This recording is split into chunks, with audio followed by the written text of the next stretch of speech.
Hello, this is Beverly Fast Sinclair, founder and president of Take That Listing. I want to congratulate you on taking this step to become a powerful listing agent. Because of this system, my life was radically changed. I went from an agent who did 90% buyer business to an agent who only did listings. I sold well over 1,000 properties. I had more time with my family and friends and more money, plus less stress. And this system can do the same thing for you. We're going to begin with taking notes on the subject of property. Let's get started. When you're walking up to the house, take good notes about the exterior features. What kind of siding does it have? What kind of driveway? Is it a 2 or 3 car garage? Are the bushes in need of a good trimming? Also, make good notes about the interior's features. I will make note of things like what kind of flooring it has. What color are the walls? Is anything need to be upgraded? Or is there anything particularly saleable about the room? Has the seller done improvements? And if so, how long ago were they done? To begin, start with a broad search. Look at everything in your county, your township, certain geographical area, and start broad. Because I'm familiar with this subdivision, I know that Brookshire has hundreds and hundreds of homes. I will not need to go outside the legal description of Brookshire to find really good comparable homes. If you were in a rural area or an area that the subdivision is not as big and doesn't have as many comparables, you might try searching by geographical boundaries. Whatever your criteria is, however, start with a broad search. Let's begin by looking at everything that's active, pending, sold, expired, or withdrawn. The legal of Brookshire, because that is where the subject property is, with a minimum of 4 bedrooms. Yes, there's 414 homes that match this search criteria. I will print a one-line translation of all these properties to show the seller. And having this printout helps them to understand what the facts are. Often neighbors will ask other neighbors who have sold how much they got for their property.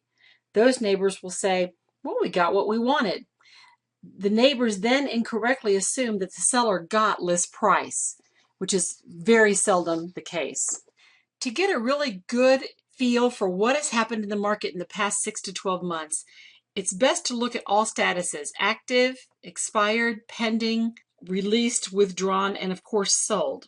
And many agents will look at the absorption rate, which is the number of properties pending versus the number of active homes. How many have pended in the last 6 months? How many have sold in the past 6 months or the past 12 months? How many have expired in the same time period? And at what price? Do your due diligence in presenting market statistics here. Now that we've looked at what is active, pending, sold, expired, and withdrawn, we're really going to focus on what is sold, because that means a buyer bought, a seller sold, the appraiser appraised, and the bank lent the money. So we're going to focus on solds, keeping with our legal description of Brookshire. We're now only going to look for properties that have 5 bedrooms and 3 full baths, because that's what the subject property has. And we're only going to look for properties with over 2,300 square feet. Now, it's important to remember when you're looking at solds to only have solds in the past 6 months, 12 months if you can't find 3 that match your criteria. You can go as far back as 12 months if you need to, but appraisers won't consider a sold home as a comparable if it's more than 12 months old. So you should not use those in your comparables either. And our search count should go down, and it did, to 43 homes that matched. Now that's still too many. So let's revise our search criteria, and we're going to add to what the existing criteria is.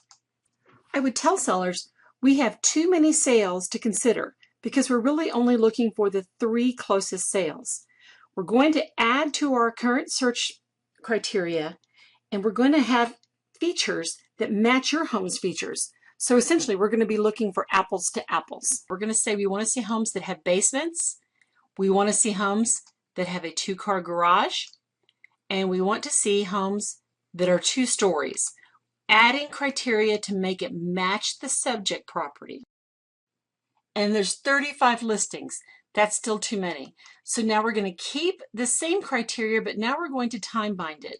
We're only going to look for properties that have sold in the past year. And there are just so happen to be 3 properties that match this criteria. I'm going to select these 3 properties and print out a full translation to begin the market analysis. To begin a new CMA, click to create a new CMA. You'll notice it will be highlighted in green. You'll be taken to a screen to enter some basic information about the subject property. Make sure and click Continue. You'll be taken to the Listing Hub area. This is where you can enter all the information about the subject as well as the comparable sales and all of the features it has. Whatever property you want to enter information about, click on the corresponding tab on the top row, whether it's a subject, comparable 1, comparable 3. Within each property, you will also notice tabs underneath. These are the different parts of a house where you can enter information. For example, the primary information on the property is here. Without changing anything on the top row, I'm going to now enter information about the interior of the property.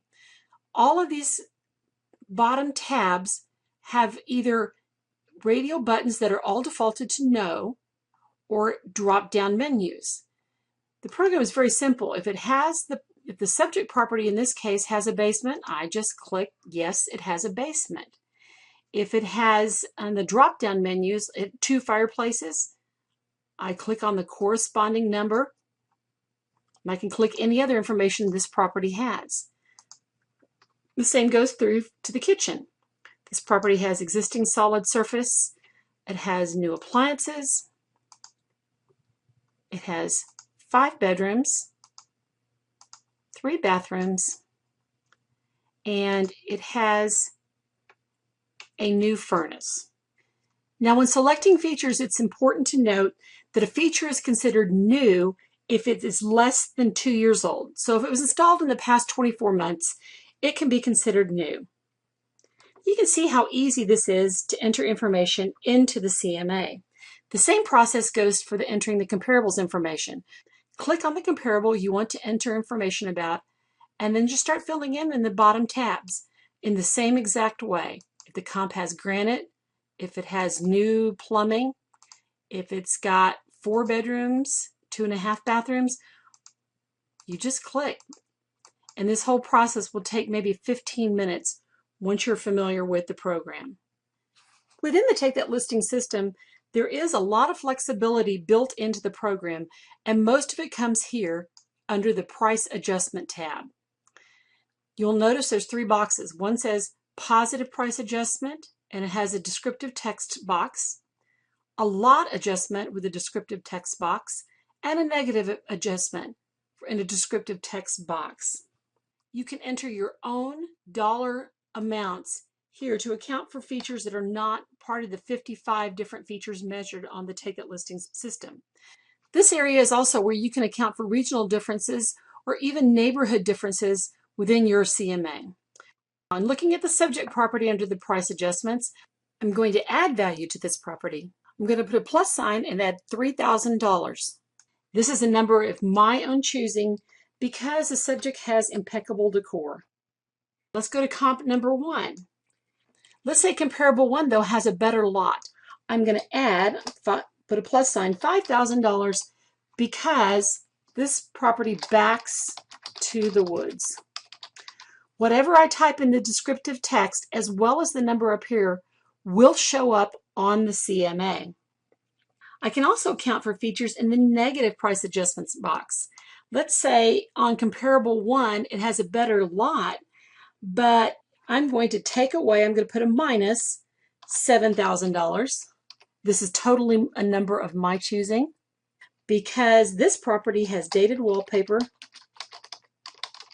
and old carpet. In comparable number 3, going to the price adjustments, comparable number 3 had less square footage. For those of you who like to account for price per square foot, this is where you do it under the price adjustment section. I'm going to add over $8,000 to this property because of square footage adjustment. We account for square footage differences if there's more than 100 square feet difference between the comparable home and the subject property.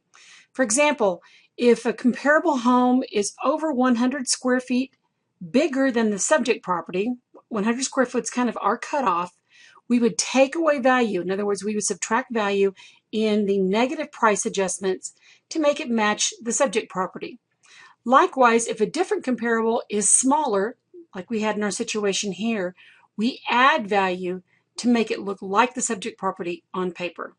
So after I've done all the price adjustments for the subject and the three comparables, I'm going to go back to my CMA. Whatever you type in the descriptive text boxes for any of the adjustments, positive, negative, or lot adjustments, will show up here towards the bottom of the left-hand column.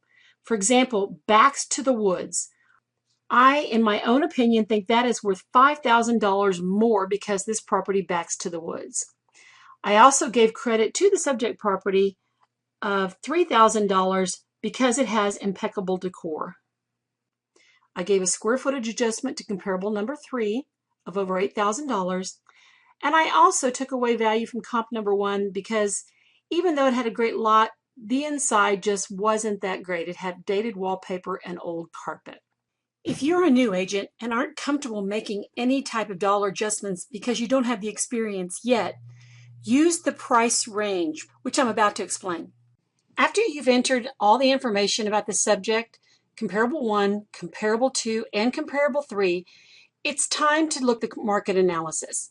And this is where it gets really fun.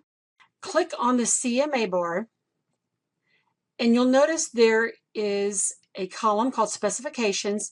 These are the features I tell sellers that appraisers look at when they determine value.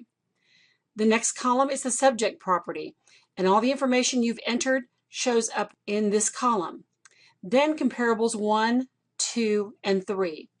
The white column reflects all the information you've entered, the radial buttons and the drop-down menus. That's what the white columns are on these 3 properties. However, what the system does for you, you do not have to do this, the system does it for you, is make adjustments in the gray data columns. These numbers come from 15 years of doctoral level research and have been verified by other mega agents and appraisers. Into what values a certain feature have, these adjustments will go up or go down based on the probable sales price. What I tell people is, okay, Mr. and Mrs. Seller, we've looked at the things that appraisers look at when they assign value, and we've looked at your home.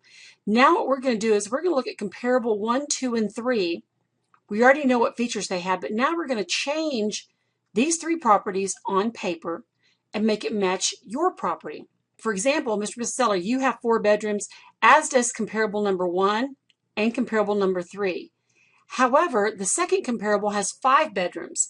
We're going to change this property on paper, and we're going to take away the value of that 5th bedroom by $4,110 to make it match your property's 4 bedrooms. Now let's look at bathrooms. You do not have a half bath, Mr. and Mrs. Seller, but comparables number 1 and number 3 do. To make these 2 properties look like they do not have a half bath, we're going to take away $1,390 worth of value. Now, agents, you'll notice I didn't even mention comparable number 2. You're always changing the comparables to match the subject. So the only one you're going to compare against is the subject property. Let's look at built-ins. Yes, Mr. and Mrs. Seller, you have built-in bookcases, as does the first 2 homes. The third one did not. To make this home look like it has the built-in bookcases in the family room like you do, we're going to add $750 to this property. Raised ceilings. Yes, you have raised ceilings. You have a cathedral ceiling in the master.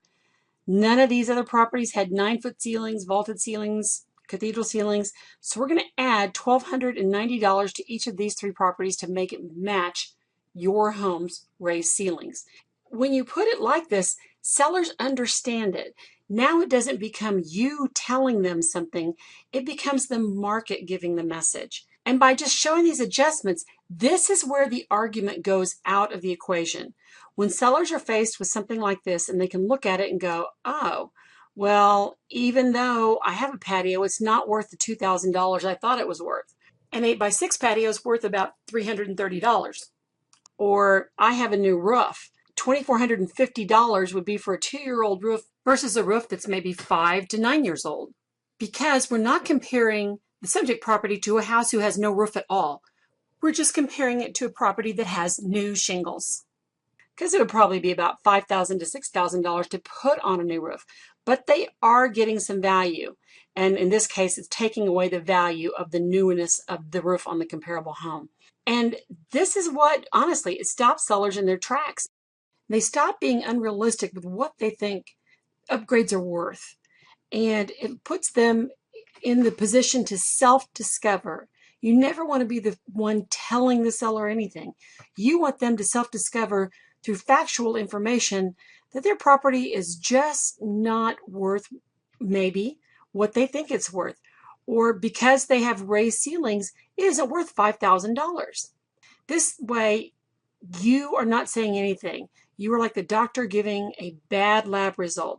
If my doctor told me I had a problem with, my bone, I'd go get an x-ray and I would become more committed to go seeing the bone doctor and getting some kind of a treatment done. The same way with the seller. Now going back to the CMA, look at the very bottom of the CMA where everything gets put together. So let's take a look at the last few lines. We know what these properties were listed for because they were on the MLS, and we know what they sold for. But the total adjustments is where all the magic comes in. This is where we change these properties on paper to match the subject property. How I would present this to the seller is as following. Mr. and Mrs. Seller, we know that this comparable number 1 was listed for $300,000 and sold for $284,500. But if you look at the next line, which is the total adjustment, that reflects all the numbers in this gradated column where we added value reflected by the green number or we subtracted value reflected by the red number. These are the changes to this comparable home that make it match your home's features on paper. If this house had the same features your house had, it would sell for $2,160 more. We add that to the sales price, reflecting an adjusted price of $286,660. Comparable number 2 is listed for $304,500, sold for $297,000, but if it had your features, it would sell for $4,365 less. And again, that's just the addition and subtraction of the numbers in this gradated column. You subtract this number from the sales price, reflects an adjusted price of $292,635. This house was listed for $285,000, sold for $280,000. If it had your features, it would sell for $7,760 more, reflected in this bottom number. If you add these 3 adjusted prices together and divide by 3, that one number would have been $289,018. You'll notice that the suggested price is $292,18 and not $289. In the subject property only, the $3,000 that we put to the subject property, whatever additions and subtractions you put on the subject property only, goes directly against the suggested price. The other comparable homes, positive, negative, and lot adjustments are already accounted for in the adjusted price on those numbers. However, the subject property is the only one where whatever addition and subtraction you put in there will adjust the bottom line number. Now, agents, you don't need to explain this to the seller, but you need to have an understanding of how the system works. Going back to the presentation with the seller, after you've presented all this, we can say, look, this is the number that we believe, given our metrics, your house should sell for. Now, 2 things. Number 1, agents, I recommend this as a suggested sales price, but there are a number of agents who are using this as a list price. That will be your decision. If you want to use this as a suggested list price or suggested sales price, that will be all in how you present it. However, I strongly recommend that you give a price range rather than giving one particular number. And it's very easy to do. All you're going to do is go back to the listing hub, under the subject property only, under price adjustments. You go down to the bottom of the page and there are 2 boxes. One says price range low and price range high. This is another place that there is flexibility in the program, and you can enter your own subjective opinion on the probable sales price of the property. For example, let's say the subject property isn't as nice as the 3 comparables. Maybe it has inferior quality in the fixtures, it doesn't have as much trim, its overall appeal just isn't as good as the comparable sales. I believe that it could sell for up to 4% below the 292 number. This is a number I come up with on my own. I could make this 40% if I felt like it. And I don't think they're going to make anything above the 292 number. Whatever numbers I put in here, the system will format and show in a range. You simply go back to the CMA and look at the bottom left side, and here is the range. Remember, the 292 number was the number to begin with. And if I want to change this, I can. I simply go back to the subject property, price adjustment. I can say, if I think this house is really great, I can say it might sell for 2% below the 292 number, but it could sell for as much as, let's make it 5% above. Go back to the CMA, and you'll see that's been reflected right here in the price suggested price range at the bottom of the page. Having a price range can help you in a number of ways. Number one, it lets the sellers know ahead of time that you might ask for a price reduction if the market has shifted and isn't accepting the price you listed it at. And I present it along these lines. Mr. and Mrs. Seller, this is the price range given our metrics that we believe your house will sell at. You could start high, saying $294,900, but we can't stay there too long. 10 showings or 2 weeks, agents use whatever criteria you like, how many days, how many showings. If we don't have an offer, we have to reposition you in the market by adjusting the price. Again, agents, I would recommend putting the price adjustment along with the date of the price adjustment in the listing agreement. That on X date, list price to be $287,900 or whatever number you choose. The important thing is to get the seller's signature at the time of the listing. It avoids them changing their mind and not signing a price adjustment amendment later.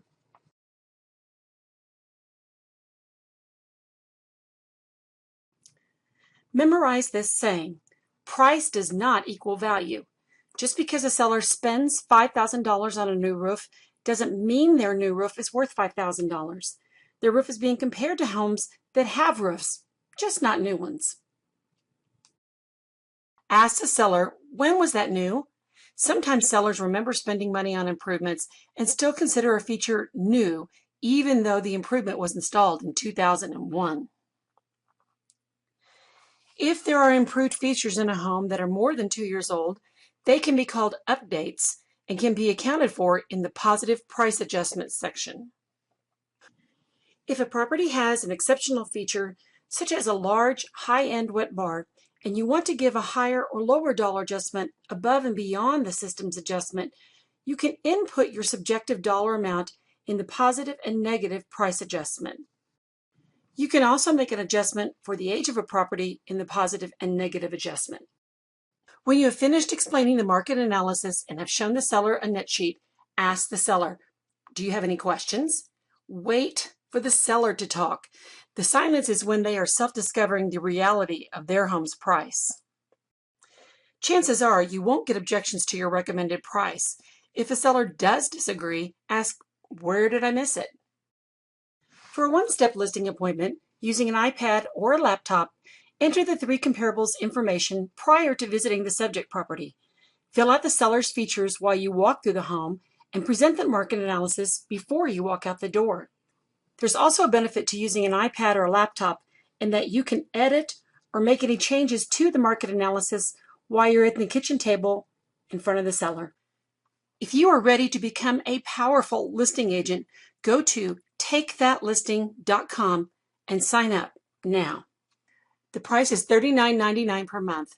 There is no contract or no obligation, and you can cancel at any point in time. If you have presented this program like we suggest to a seller and have not gotten the positive results you anticipated, call us and we will promptly refund your money. No questions asked. You can be the successful listing agent you've always wanted to be. Sign up today.